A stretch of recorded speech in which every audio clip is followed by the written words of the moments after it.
अगर हम हिम्मत और जज्बे की बात करें तो हमें नाम याद आता है कैरली टैकस का। वह अपने समय में लेफ्ट हैंड से बेस्ट शूटिंग करने वाले पहले इंसान थे। तो चलिए दोस्तों जानते हैं कि कैरली टैकस कैसे बने दी महान कैरली टैकस। कैरली टैकस का जन्म 21 जनवरी 1910 को हंगरी में हुआ। कैरली टैकस एक आर्मी ऑफिसर थे। वह अपने देश में जितनी भी नेशनल चैंपियनशिप हुई थी वह उन सबको जीत चुके थे। अब उनका लक्ष्य था 1940 में होने वाले टोक्यो ओलंपिक्स में अपने देश के लिए गोल्ड मेडल लेके आना। उनके देश के लोग ये जानते थे इस बार ओलंपिक्स में कैरली ही जीतेगा, पर शायद उनकी किस्मत में कुछ और ही लिखा था। 1938 में एक आर्मी का ट्रेनिंग कैंप चल रहा था और वहाँ कैरली ट्रेनिंग कर रहे होते हैं और एक ग्रेनेड उनके राइट हैंड में ही फट जाता है, जिसकी वजह से उनका राइट हैंड पूरी तरह से डैमेज हो जाता है। जिस राइट हैंड से उन्होंने कई खिताब जीते थे वह अब नाकाम हो चुका था और इसके साथ साथ ओलंपिक में अपने देश के लिए गोल्ड लाना उनका यह सपना भी टूट चुका था।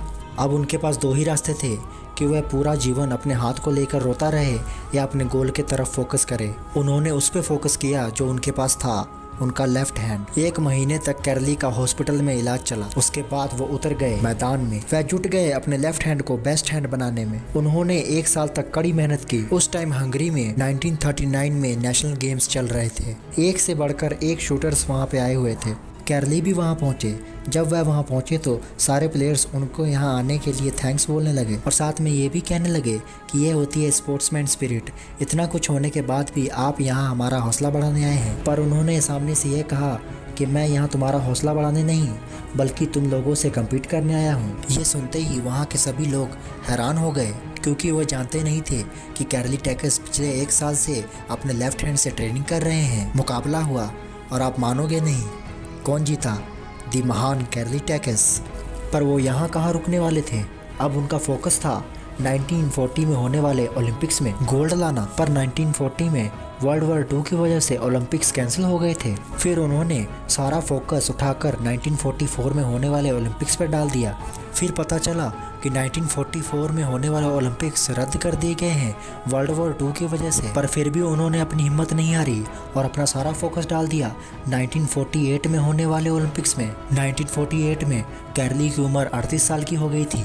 इस ओलंपिक्स में जो प्लेयर्स कम्पीट कर रहे थे वह उनसे काफ़ी यंग थे और यंग प्लेयर्स से कम्पीट करना थोड़ा मुश्किल हो जाता है। पर फिर भी कैरली कहाँ रुकने वाले थे और उन्होंने कम्पीट किया। और कौन जीता? दी महान कैरली टैकस। यह गोल्ड मेडल जीतकर उन्होंने अपने देश का और अपना सपना पूरा किया। और इसके साथ साथ 1952 में हुए ओलंपिक्स में भी उन्होंने गोल्ड जीता। इससे पहले इस कंपटीशन में किसी प्लेयर ने भी 2 गोल्ड मेडल्स नहीं जीते। यह करके इन्होंने इतिहास रच दिया। दोस्तों इससे हमें यह सीखने को मिलता है कि अगर हम कोई काम पूरी मेहनत से करें तो हम उसमें ज़रूर कामयाब होंगे। अगर आपको ये वीडियो अच्छा लगा तो इस वीडियो को लाइक और हमारे चैनल को सब्सक्राइब करना ना भूलें। मिलते हैं अगली वीडियो में, तब तक के लिए धन्यवाद।